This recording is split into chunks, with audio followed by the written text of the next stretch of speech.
Assalamualaikum warahmatullahi wabarakatuh. Innal hamdalillah nahmaduhu wa nasta'inuhu wa nastahdihi wa nastaghfiruh wa na'udzu billahi min shururi anfusina wa min sayyiati a'malina. May yahdihillahu fala mudilla lahu wa may yudlilhu fala hadiya lahu. Asyhadu an la ilaha illallah wahdahu la syarika lah wa asyhadu anna Muhammadan abduhu wa rasuluh. Ya ayyuhalladzina amanu taqullaha wa qulu qawlan sadida yuslih lakum a'malakum wa yaghfir lakum dhunubakum wa man yuti'illaha wa rasulahu faqad faza fawzan 'azima. Alhamdulillahilladzi bi ni'matihi tatimmu as-salihat. Rabbana atina min ladunka rahmatan wa hayyi' lana min amrina rashada. Allahumma ati nafsi taqwaha wa zakkiha wa anta khairu man zakkaha anta waliyuha wa maulaha.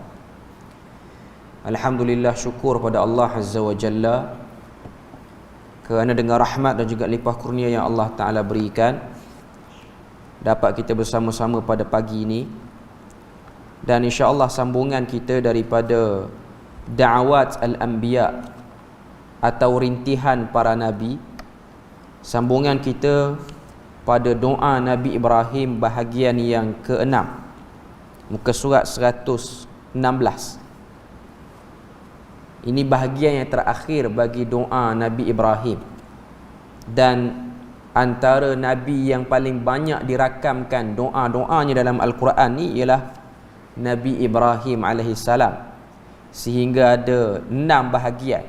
Daripada bahagian pertama, muka surat yang ke-67, kita dah bahaskan doa Nabi Ibrahim bermula dengan doa memohon supaya diberikan keberkatan, di mana keberkatan itu iaitu di bumi Makkah Al-Mukarramah.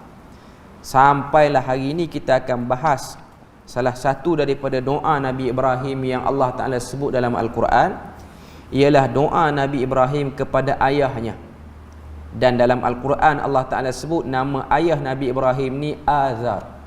Azar itu ialah nama ayah kepada Nabi Ibrahim, dan di sana ada sebahagian para ulama mengatakan Azar itu ialah pak menakan dia, tapi yang tepatnya ialah Azar itu ialah ayah kandung Nabi Ibrahim alaihissalam. Okay. Jadi kita tengok apa yang disebutkan oleh penulis hafizahullahu ta'ala Fadilatul Syekh Ad-Doktor Abdul Razak bin Abdul Muhsin Al-Badr hafizahullahu ta'ala. Apa yang dia sebut, dia kata antara doa kekasih Allah Ibrahim alaihissalam yang dinyatakan dalam Al-Quran adalah permohonan ampun baginda bagi pihak bapanya. Jelas bagi kita bahawasanya Nabi Ibrahim ni ayah dia seorang yang mengukir patung berhala. Dalam erti kata lain, ayahnya juga ialah seorang yang kafir ataupun seorang yang musyrik. Seperti mana yang baginda ucapkan pada ayat yang ke-86 daripada surah Asy-Syu'ara, Allah Ta'ala sebut antara doa Nabi Ibrahim kepada bapanya ialah waghfir li abi innahu kana minadh-dhallin. Maksudnya, dan engkau berikanlah pengampunan bagi ayahku kerana sesungguhnya dia adalah dari kalangan orang-orang yang sesat. Jadi ini antara doa Nabi Ibrahim kepada ayahnya waktu ayahnya masih hidup. Walaupun dari segi penentangan yang dikenakan oleh ayahnya kepada Nabi Ibrahim ni adalah penentangan yang hebat dan dahsyat. Dari segi zahirnya tengok pada ayah dia ni macam tak ada harapan nak masuk Islam. Tapi yang kata Nabi ni, dia nak tunjuk contoh kepada umat dia bagaimana Nabi Ibrahim alaihissalam masih lagi berterusan mendoakan supaya Allah Ta'ala berikan hidayah kepada ayahnya.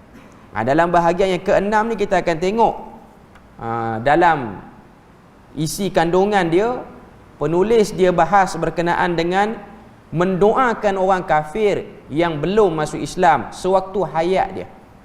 Ini kita akan tengok dalam perbahasan bahagian yang ke-6 ni. Termasuk juga secara ringkas saya sebut supaya kita nampak apa yang kita akan sentuh nanti, iaitu hukum berkenaan dengan mendoakan orang kafir selepas daripada kewafatan dia, doa keampunan. Boleh ataupun tidak. Okey. Kemudian mendoakan kebaikan dalam kehidupan orang kafir, bukan doa hidayah. Doa supaya orang kafir punya urusan ni dipermudahkan waktu di dunia ni lah. Boleh ataupun tidak, nanti kita akan tengok dalam perbahasan ni. Okay, cuma kita baca sikit dulu mukaddimah yang disebutkan oleh penulis hafizahullah taala. Okay. Dan doa baginda dalam surah Ibrahim sendiri ayat yang ke-41, iaitu doa yang berbunyi Rabbana ighfirli wa liwalidayya walil mu'minina yauma yaqumul hisab. Wahai Tuhanku, Engkau berikanlah pengampunan bagiku dan bagi kedua ibu bapaku dan bagi orang-orang mukmin pada hari perhitungan yang akan berlaku. Jadi Nabi Ibrahim dia tunjuk pada kita contoh yang besar. Doa supaya diberikan hidayah kepada ayah dan juga ibu. Ayah dan ibu sekali lah, walaupun dalam kisah Nabi Ibrahim yang ada dalam Quran tu tak diceritalah tentang hal keadaan mak Nabi Ibrahim. Dia cuma fokus pada ayah Nabi Ibrahim itu sendiri. Okay. Kemudian penulis disebut, dia kata Allah Ta'ala telah menerangkan dalam Al-Quran bahawa permintaan ampun yang dilakukan oleh Ibrahim alaihissalam bagi pihak bapanya sebenarnya bagi memenuhi janji yang baginda ucapkan kepada bapanya. Okay. Sebab kalau kita tengok, memang last sekali ayah Nabi Ibrahim ni mati dalam keadaan kafir. Tapi kenapa Nabi Ibrahim ni dia berterusan berdoa kepada Allah Ta'ala supaya diberikan hidayah kepada ayah dia? Sebab dia pernah berjanji kepada ayah dia, sebagai bentuk nak menunjukkan seorang yang tepat bila mana dia berjanji. Namun dek kerana bapa baginda tetap berterusan melakukan kesyirikan sehingga mati, Ibrahim sang kekasih Allah pun berlepas diri daripada bapanya serta berhenti memohon ampun untuk bapanya, kerana Allah Ta'ala sudah berfirman, innallaha la yaghfiru an yushraka bihi wa yaghfiru ma duna dhalika liman yasha. Ayat dalam surah An-Nisa ayat yang ke-48. Allah Ta'ala sebut Allah Ta'ala tak akan ampunkan mana-mana orang yang mensyirikkannya, dan Allah Ta'ala akan mengampuni apa sahaja selain daripada syirik itu bagi siapa yang Allah Ta'ala kehendaki. Tunjuk pada kita sini ialah, pertama, dosa syirik itu ialah dosa yang besar. Berhubung dengan situasi Nabi Ibrahim, Allah Ta'ala telah sebut dalam surah Ibrahim ayat 114. Kita boleh tengok pada muka surat 117 tu, apa yang Allah Ta'ala cuba gambarkan daripada perbuatan Nabi Ibrahim yang berterusan minta ampun terhadap ayah dia. Allah Ta'ala kata, wa ma kana istighfaru Ibrahim li abihi. Tidaklah sekali-kali permohonan ampun Ibrahim kepada ayahnya illa am mau'idatin. Itu poin dia. Melainkan hanyalah kerana janji wa'adaha iyyah yang telah dia menjanjikannya kepadanya. Sebab Nabi Ibrahim pernah berjanji kepada ayah dia, dia akan tetap berdoa. Walaupun ayah dia tu lawan dia, walaupun ayah dia tentang dakwah Nabi Ibrahim tu sendiri, tapi Nabi Ibrahim dia berjanji, dia sebut depan ayah dia, selagi mana kamu hidup, aku akan berdoa pada Allah Ta'ala supaya Allah Ta'ala berikan kepada kamu hidayah. Falamma tabayyana lahu annahu aduwwun lillahi tabarra'a minhu. Allah Ta'ala kata, ketika mana jelas bagi Ibrahim itu sesungguhnya ayahnya musuh kepada Allah Ta'ala, tabarra'a minhu, lalu Ibrahim berlepas diri daripada ayahnya. Inna Ibrahim la'awwahun halim. Allah Ta'ala puji Nabi Ibrahim. Allah Ta'ala kata sesungguhnya Ibrahim itu benar-benar lembut hati dan satu orang yang santun. La'awwahun halim ni maksudnya orang yang besar hatinya. Walaupun dilawan, walaupun dicaci, dikecam dengan hebat, tak disebut kejahatan orang tu, melainkan cuba mencari peluang untuk memberikan kebaikan kepada orang tu. Ini contoh yang besar yang ditunjukkan oleh Nabi Ibrahim alaihissalam yang kadang-kadang kita mungkin sukar untuk ikut apa yang ditunjukkan oleh Nabi Ibrahim. Kemudian penulis hafizahullah taala dia datangkan tafsiran daripada kitab tafsir At-Tabari yang dia datangkan qaul Abdullah bin Abbas. Kita boleh tengok muka surat 118 tu, dia kata Ibn Abbas, iaitu Abdullah bin Abbas radhiyallahu anhuma, mentafsirkan ayat ini dengan katanya, Ibrahim berterusan memohon keampunan bagi pihak bapanya sehingga bapanya mati. Maknanya perbuatan Nabi Ibrahim minta ampun tu berterusan. Kalau yang kafir pun Nabi Ibrahim dia minta ampun, apatah lagi yang Islam. Maknanya mak dan ayah kita yang Islam, kita pun kenalah minta ampun pada Allah Ta'ala atas dosa-dosa dia. Okay. Kemudian kata Abdullah bin Abbas, dia kata, apabila bapanya mati dalam keadaan kufur, ternyata ayah dia meninggal dalam keadaan kafir, maka jelas bagi baginda bahawa bapanya merupakan musuh Allah. Okay. Sini ada dua perkara yang nak kita sebut. Pertama, Nabi Ibrahim dia dah tengok sikap ayah dia yang kuat menentang tu, macam tak ada gaya nak masuk Islam, macam tak ada gaya nak terima hidayah. Yang kedua, menunjukkan pada kita sini, para Nabi dan Rasul, mereka tidak mengetahui semua benda gaib, melainkan benda gaib yang Tuhan benarkan untuk Nabi dan Rasul tu tahu. Itu yang kita kena faham bab berkaitan dengan an-nubuwah war risalah. Sebab dalam Al-Quran, Allah Ta'ala sebut dalam satu ayat, suruh Nabi Muhammad ni sebut, beritahu pada Quraisy, ma indi khazainul ghaib, mafatihil ghaib. Aku tidak ada kunci perbendaharaan kepada benda gaib. Mari Nabi nak beritahu bahawasanya Nabi tidak mengetahui benda gaib, melainkan benda gaib tu Allah Ta'ala beritahu kepada Nabi melalui wasilah perantaraan Jibril, ataupun datang bisikan suara pada Nabi, ataupun mimpi. Itu bahagian-bahagian daripada juzuk wahyu. Sebab tu antara benda konsep yang kita kena tahu, Nabi tidak mengetahui benda gaib melainkan yang Tuhan beritahu. Jadi bila mana kita dah faham Nabi ni dia tak tahu benda gaib melainkan yang Tuhan beritahu, apatah lagi orang lain yang selain pada Nabi, lagi-lagilah dia tak tahu. Sebab tu dakwaan-dakwaan setengah ajaran yang menyeleweng mengatakan imam mereka, tuan guru mereka mengetahui benda gaib, kita boleh tolak mentah-mentah benda tu, sebab itu bukan daripada ajaran yang benar. Bahkan dalam hadis Nabi kata, manusia ni dia tak akan tahu banyak perkara. Antara benda yang dia tak akan tahu ialah adakah esok hujan. Itu yang Nabi sebut sebagai contoh, nak tunjuk pada kita bahawasanya itu ialah bahagian daripada benda gaib yang tak boleh nak usik. Tak boleh nak usik. Sebab tu dakwaan yang mengatakan Nabi ni mengetahui benda gaib biasanya datang daripada golongan yang melampau, golongan yang over, golongan yang orang kata apa, ada unsur-unsur untuk membenarkan. Sebab tu dia ada satu konsep bagi golongan yang menyeleweng ni, percaya kepada rijalul ghaib, lelaki-lelaki yang ada kuasa ghaib, lalu minta tolonglah dengan rijalul ghaib ni kalau ada hajat tertentu. Ini bukan termasuk daripada ajaran yang disandarkan pada Nabi sallallahu alaihi wasallam. Sebab tu saya ada dengar satu orang penceramah, dia kata Nabi ni dia seorang yang disifatkan dengan tabligh. Memang kita belajar dalam bab sifat-sifat yang wajib bagi Nabi ni, siddiq, amanah, tabligh dan fatanah. Okay. Dia kata Nabi ni satu orang yang tabligh. Tapi tablighnya Nabi ni, tabligh ni maksudnya menyampaikan. Nabi tak menyampaikan semua benda pada kita. Ada benda Nabi tak sampaikan. Perkataan dia tu agak bahaya. Saya dah tengok 2-3 hari lepas baru penceramah ni. Penceramah ni memang dah banyak terkenal dengan benda-benda yang pelik pun. Okay. Tapi dia nak tambah lagi kepelikan. Okay. Dia sebut, dia kata Nabi ni, tablighnya Nabi pada kita umat dia ni bukan semua benda. Nabi hanya beri ilmu-ilmu yang sepadan dengan umat.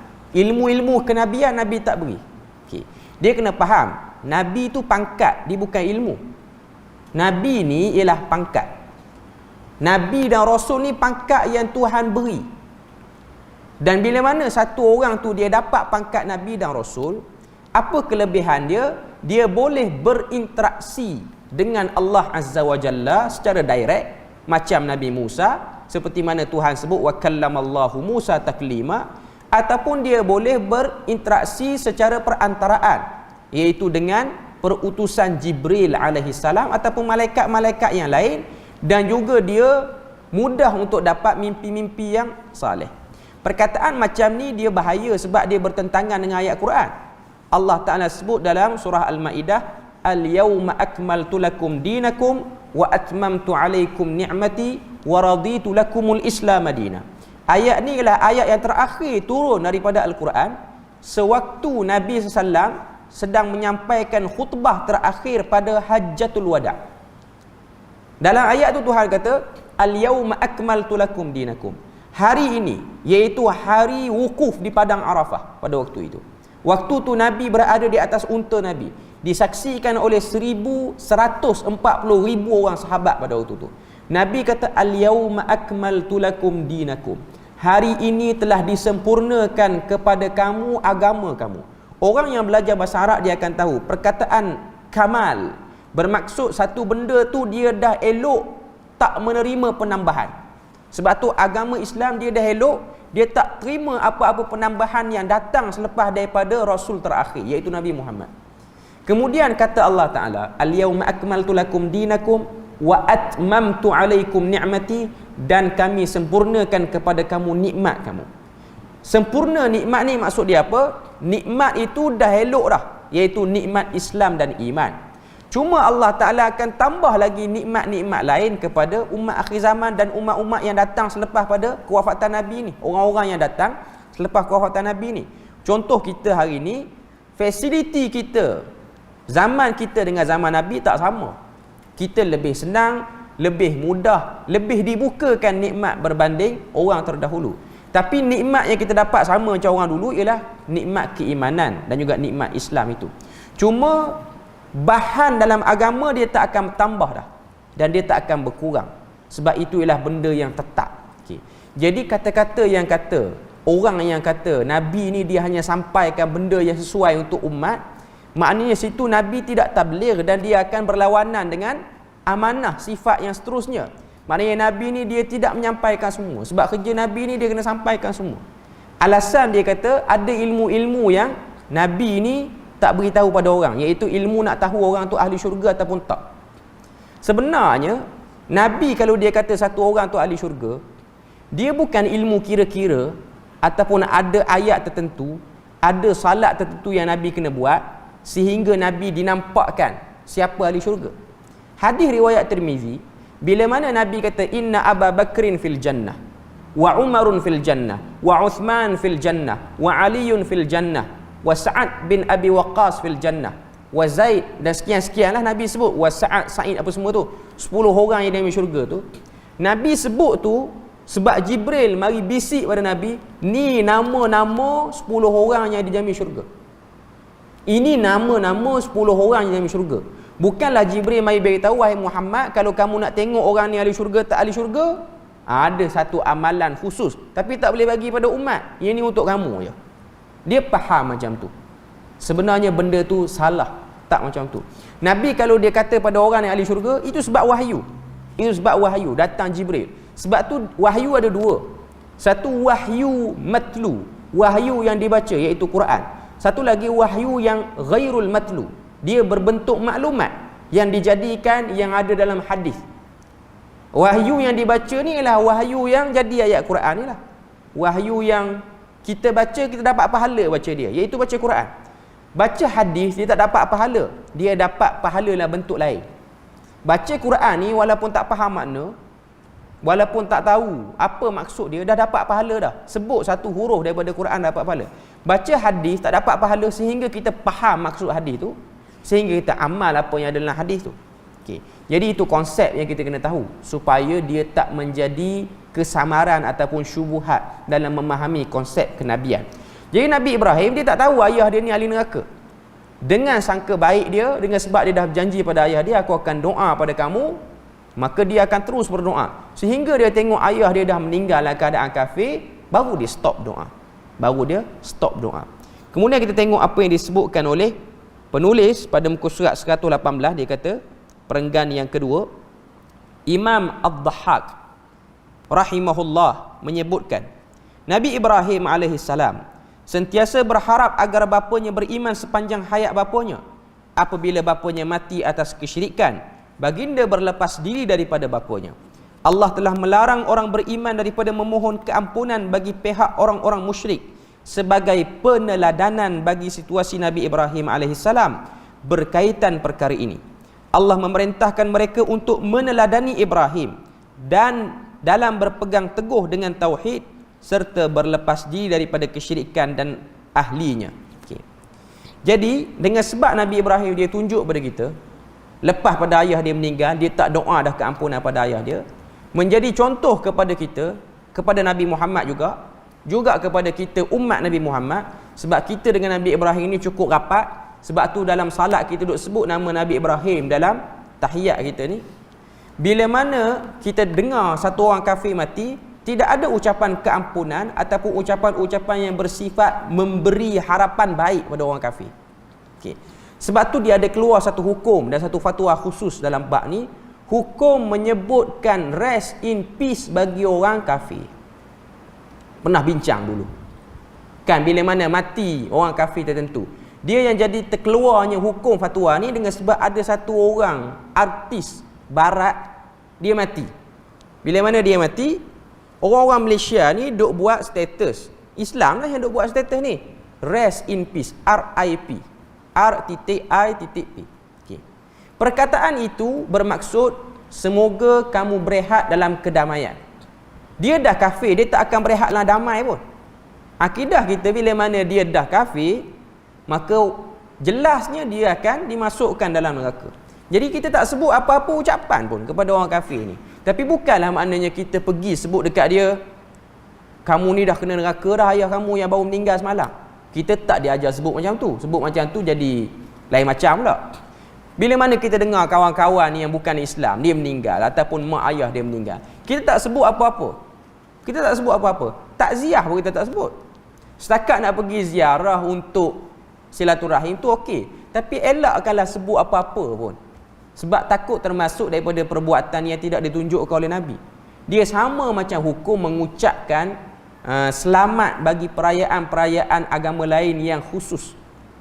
Antaranya yang ada hukum khusus ni ialah hukum mengucapkan Merry Christmas kepada penganut Kristian pada 25 Disember nanti bulan 12 ni. Dia akan keluar baliklah isu ni. Okay. Boleh ataupun tidak orang Islam sebut. Yang paling tepat ialah tak sebut. Orang Islam tak sebut. Walaupun ada yang meringankan dengan mengatakan bolehlah sebut semoga kamu bergembira dengan perayaan kamu. Ada yang meringankan yang tu. Tapi yang tepatnya kita tak sebut apa-apa. Sebab kalau kita sebut, dia macam satu persetujuan yang tidak rasmi kita terhadap benda tu. Pertama kita tahu 25 Disember tu bukan kelahiran Nabi Isa. Ia kelahiran orang lain. Dan dalam 25 Disember Christmas nanti ni bukan Nabi Isa yang diangkat. Yang diangkatnya orang lain, iaitu Santa Claus. Orang lain pun yang diangkat dalam tu. Sebab tu dia ada hukum khusus. Tapi di Malaysia ni taklah orang kata apa, dia keras sangat lambat ni. Setengah-setengah negara, belah-belah negara Arab, orang Islam yang memakai topi warna merah pada hari itu juga tidak dibenarkan dengan sebab ianya tashbih al-kafirin, tashabbuh al-kafir. Tapi kalau tengok di Malaysia kita ni, sebahagian orang-orang muda yang kononnya atas nama nak meraihkan kepelbagaian bangsa dan agama pakai. Ataupun setengah orang dia kerja kedai-kedai tertentu dengan sebab pemilik kedai dia tu bukan Islam. Masuk hari Krismas dia pakai. Saya pernah tengok ramai orang muda lah, ada anak-anak muda yang kerja kedai telefon ke apa semua. Sampai hari Krismas ni pakai tudung, tapi lah atas tu pakai juga yang topi merah tu. Okey. Taklah kata haram. Cuma elakkanlah untuk buat benda tu. Kalau setengah-setengah fatwa dia kata haram lah. Okey. Cuma yang Merry Christmas saya berpegang pada tak perlu sebut apa-apa. Tak payah sebut apa-apa. Itu yang lebih selamat. Apa-apa perayaan agama orang pun kita tak sebut. Taipusam ke, Deepavali ke apa, kita tak sebut apa-apa. Okey, tapi dengan sebab benda ni dah biasa orang sebut. Nanti orang akan tanya pula, tu yang orang duk buat banner tu, YB tertentu, wakil rakyat tertentu macam mana? Asalnya tak boleh sebut.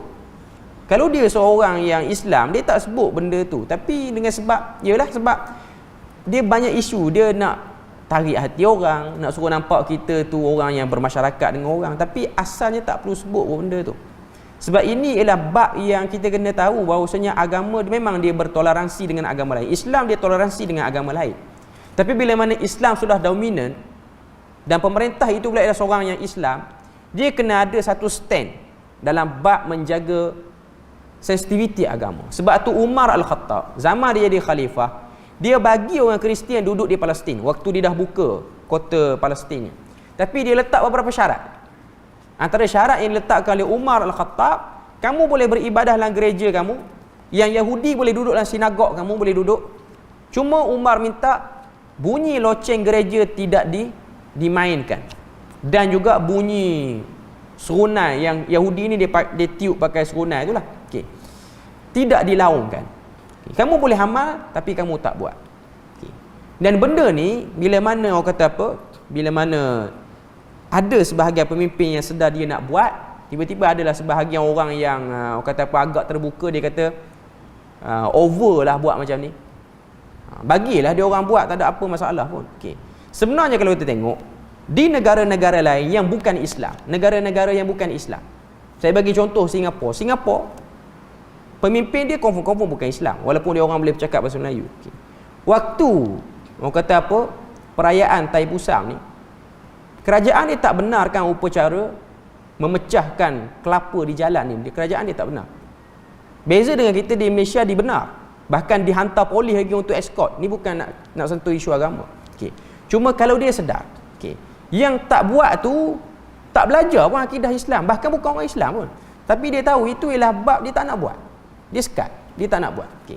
Tapi kita atas nama tolerance, kita benarkan. Dia ada beberapa upacara lah, antaranya upacara pecahkan kelapa tu dengan simbolik tertentu, dan dia ada upacara yang lain. Bagi orang Hindu ni dia ada upacara yang satu lagi, upacara dia akan berguling badan dia ni.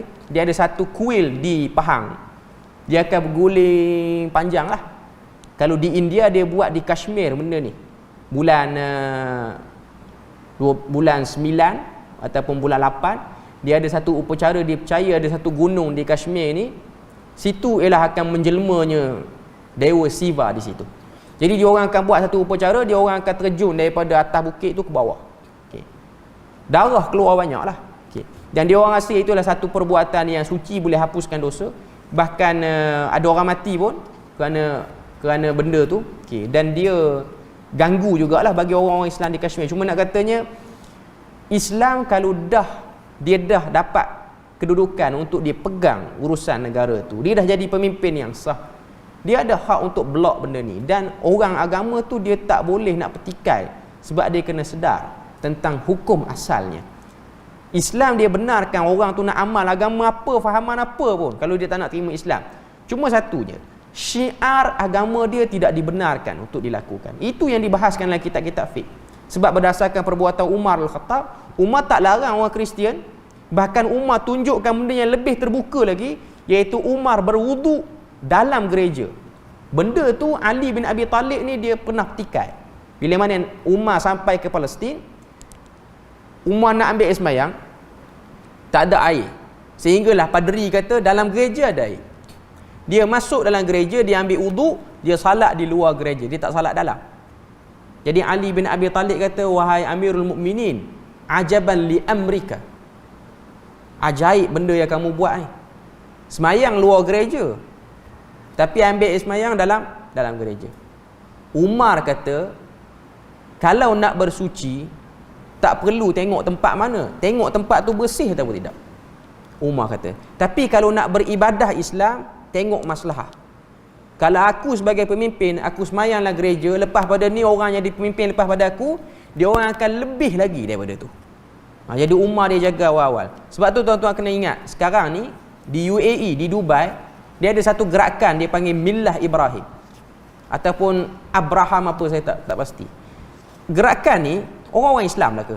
Dia nak kesamarataan. Dia ada, orang kata apa, dia punya isi tu lebih kurang macam pluralism agama. Dia jadi panah isu ni dengan sebab dia orang buat sambutan Hari Raya Aidil Fitri dalam satu tempat ibadah Sikh. Dia timbul isu macam tu. Tengok orang Arab pakai serban, tiba-tiba duduk dalam tempat ibadat, dalam gurdwara dia tu lah. Okey, duduk dalam tu. Okey. Jadi benda ni ditentang oleh para ulama di sekitar tanah Arab pada waktu tu. Okey, sebab pemimpin Islam dia tak boleh buat benda tu. Okey. Dia nak bertoleransi dengan agama lain, silakan. Kalau agama-agama tertentu minta untuk buat rumah ibadah, silakan. Tapi untuk keluarkan syiar, dia ada kuasa untuk tahan. Dia nak pasang speaker, bagi bising daripada tokong dia, kuil dia, pemimpin Islam, dia tak boleh buat benda tu. Dia tak boleh benarkan benda tu. Dia nak bising-bising dalam je. Itu ialah toleransi mengikut hukum syarak yang betul. Sebab syiar agama lain ni dia ada pengaruh. Dia ada pengaruh dan dia tidak dibenarkan untuk dibuat. Okey. Balik kepada doa Nabi Ibrahim ni, muka surat 119, dia datangkan dalil daripada surah Al-Mumtahanah ayat yang keempat tu panjang. Allah Ta'ala sebut qad kanat lakum uswatun hasanatun fi Ibrahim. Saya nak sebut yang tu je. Benar-benar telah ada contoh yang baik pada Ibrahim. Dah pernah sebut sebelum ni, uswah ni maksudnya lah contoh yang memberi kekuatan. Bukan senang satu orang nabi yang menghadapi ujian, ayah dia kafir. Bukan ayah dia kafir senyap seorang duduk kat rumah je. Ayah dia ni pula tukang buat berhala. Bukan hanya tukang buat berhala, ayah dia ni pula kempen pada orang, jangan duk percaya pada anak aku ni tak betul. Jadi dia satu benda yang sangat berat bagi Nabi Ibrahim untuk hadapi. Sebab tu contoh teladan yang dimaksud sini lah, kalau kita kena cebisan daripada ujian ni, contoh mak ayah kita ni tak berapa nak semayang sangat, Islam tapi tak berapa nak semayang, maka kita kena tahu ayah Nabi Ibrahim bukan setakat tak semayang, kafir pun. Itu contoh beri kekuatan. Ataupun kita ada anak ke, kita ada suami ke, pasangan yang tak mengamalkan sangat, berusahalah untuk berdoa pada Allah Ta'ala macam Nabi Ibrahim. Dia berdoa walaupun jelas ayah dia tu kafir, sampailah ayah dia meninggal, masih lagi Nabi Ibrahim tu berdoa, sehinggalah jelas kawan tu mati kafir, barulah Nabi Ibrahim stop berdoa.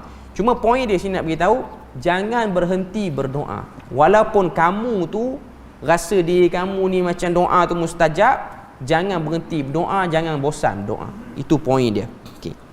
Kemudian kita tengok dalam muka surat yang seterusnya, muka surat 120. Imam At-Tabari, saya nak baca situ. Dia perenggan yang atas tu. Imam At-Tabari memberikan komentar pada ayat surah Al-Mumtahanah tu tadi.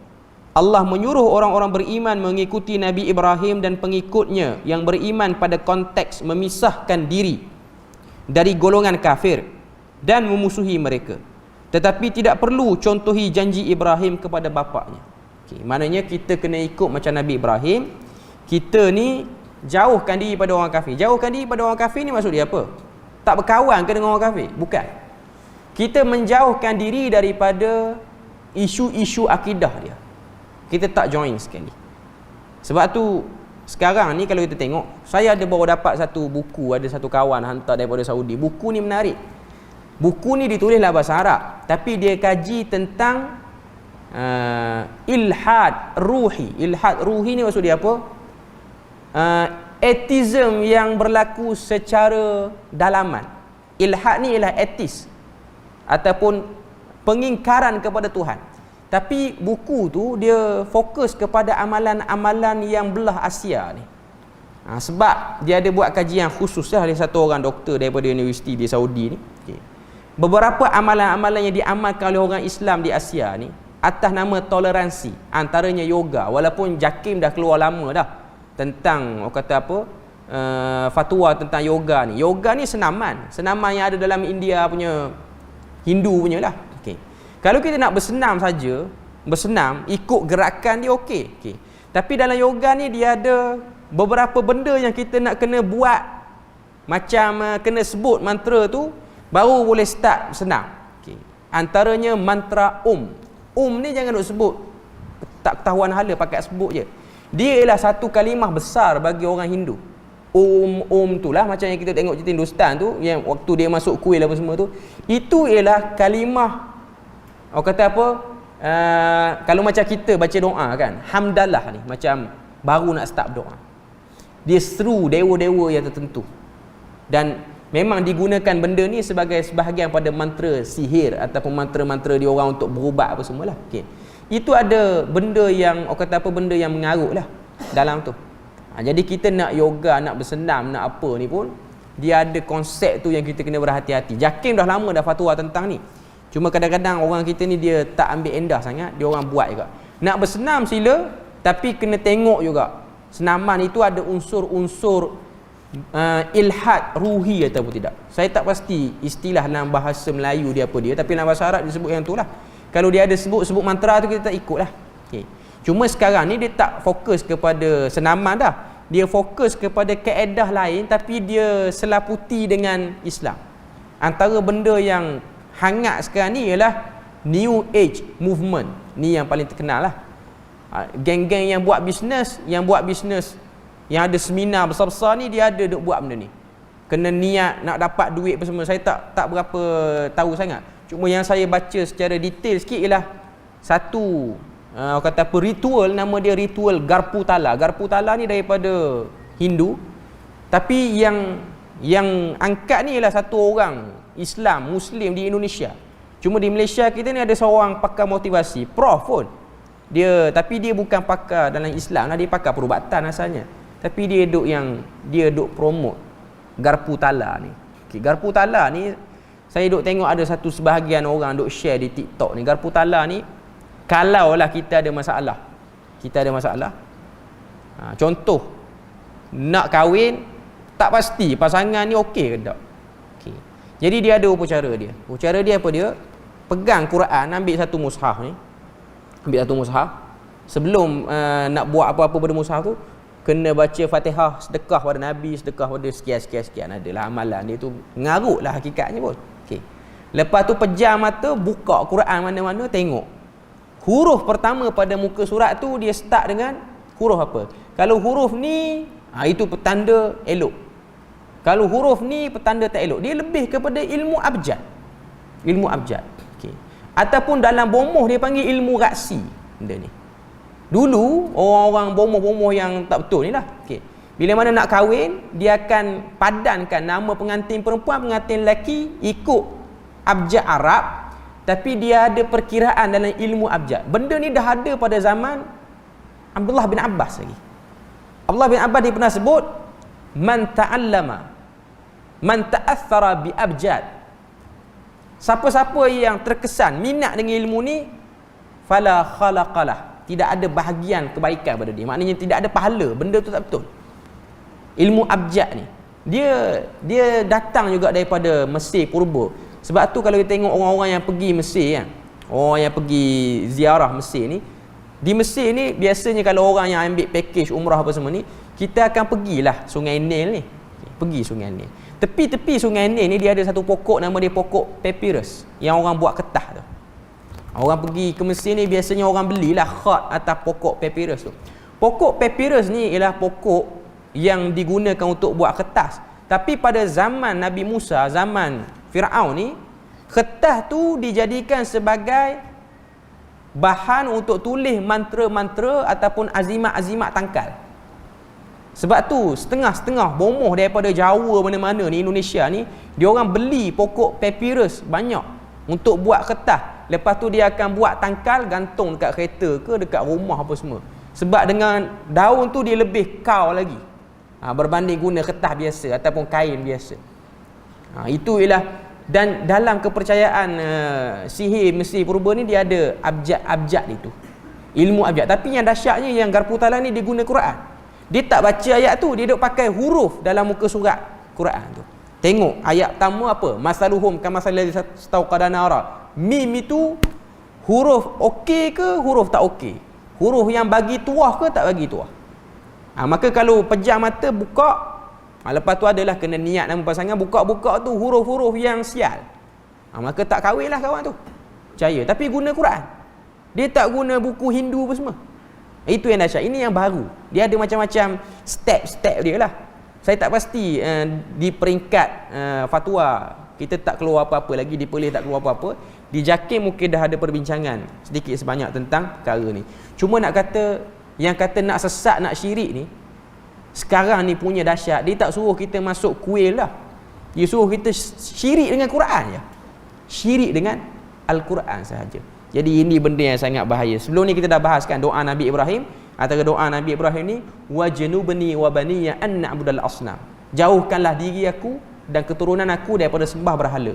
Ini antara bab-bab kesyirikan yang kita kena berhati-hati.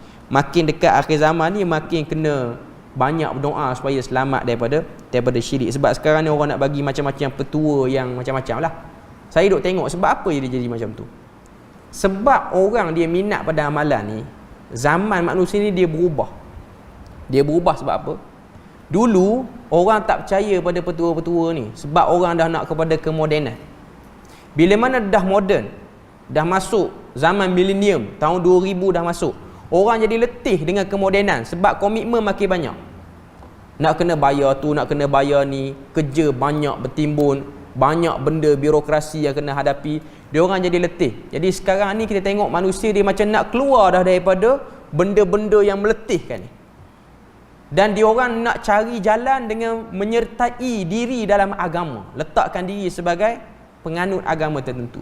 Bila mana dia masuk dalam agama, orang-orang yang menyeleweng ni dia ambil kesempatan, dia bagi amalan-amalan yang tak betul. Dan orang tu rasa dia telah mengamalkan ibadah dalam agama itu, termasuklah Islam.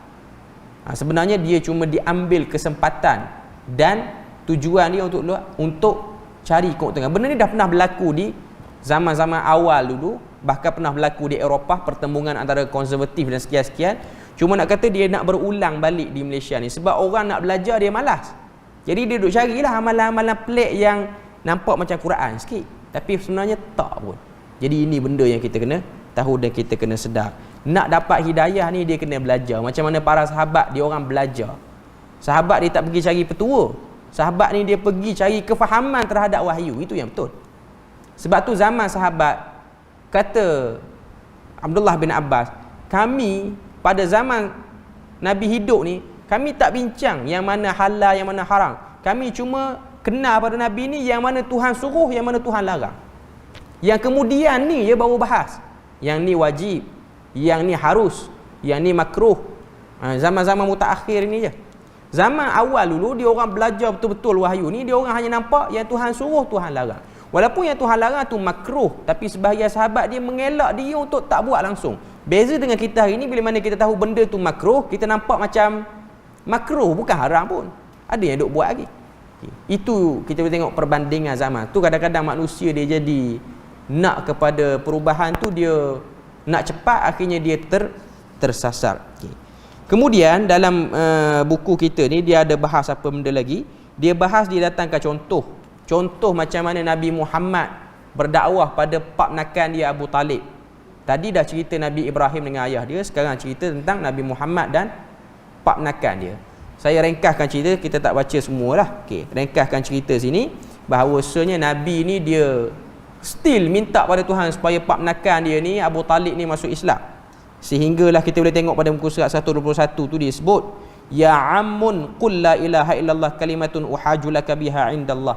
Nabi ni dekat-dekat dekat-dekat Abu Talib ni nak meninggal, Nabi masih lagi duk sebut benda tu, dan akhirnya Abu Talib meninggal dalam agama Abdul Muttalib, iaitu resam Abdul Muttalib yang sembah berhala tu lah. Okay.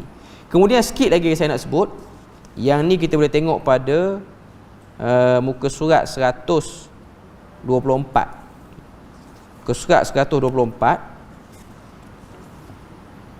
Okay, dalam muka surat 124 ni dia ada bahas perenggan yang berbunyi, tetapi dibenarkan untuk mendoakan agar mereka mendapat petunjuk dan kekuatan untuk beriman dan memeluk Islam.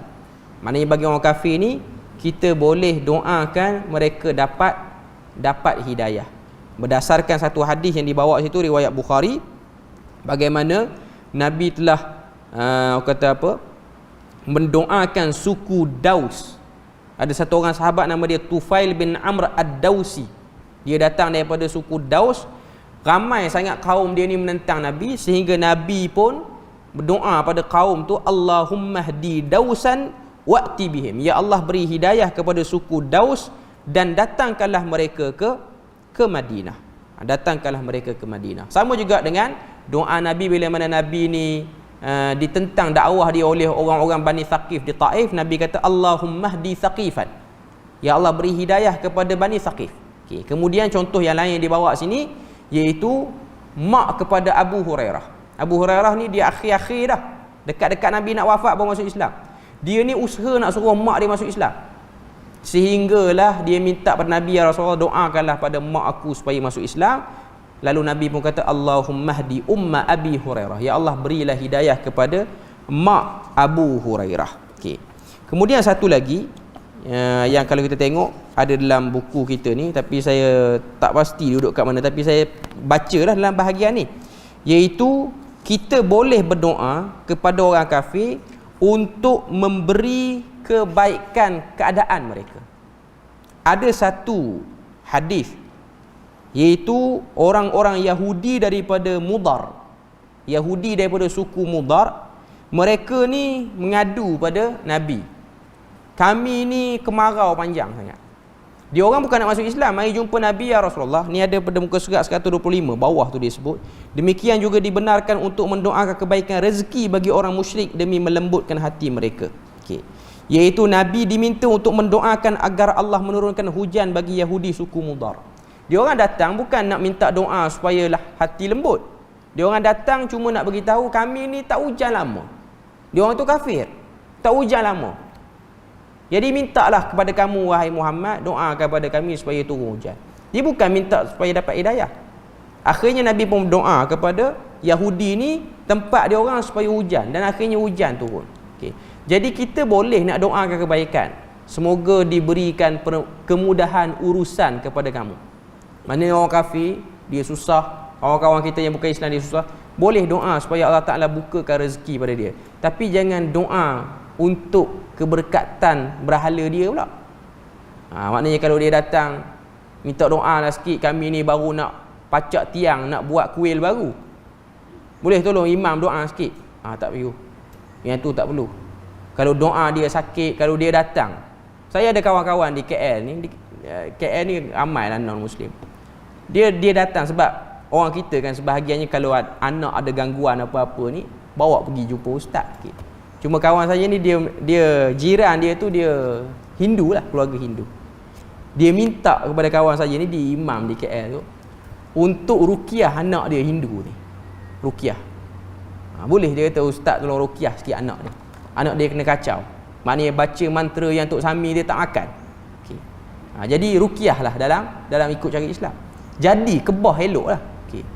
Benda tu boleh, dia tak salah. Kita tolong dia orang. Kita tolong dia orang, benda tu boleh, benda tu dibenarkan. Kalau dia orang minta baca doa pada dia orang sakit, doa dalam agama kita lah. Doa pada Allah Ta'ala, ya Allah kau sembuhkan sakit kawan ni. Kita tak doa di Islam, doa dia supaya sakit. Benda tu dibenarkan. Cuma yang terbaik ialah kita sulamilah doa tu supaya diberi hidayah juga kepada mereka ni. Okay, jadi itu perbahasan yang ada pada doa Nabi Ibrahim yang ke-6. Rasanya kita berpada situ je untuk kali ini. Kemudian kita akan masuk pada kali akan datang doa Nabi Lut alaihi salam. Setakat tu saja. Subhanakallahumma wa bihamdik asyhadu an la ilaha illa anta wa astaghfiruka wa atubu ilaik. Wassalamualaikum warahmatullahi wabarakatuh.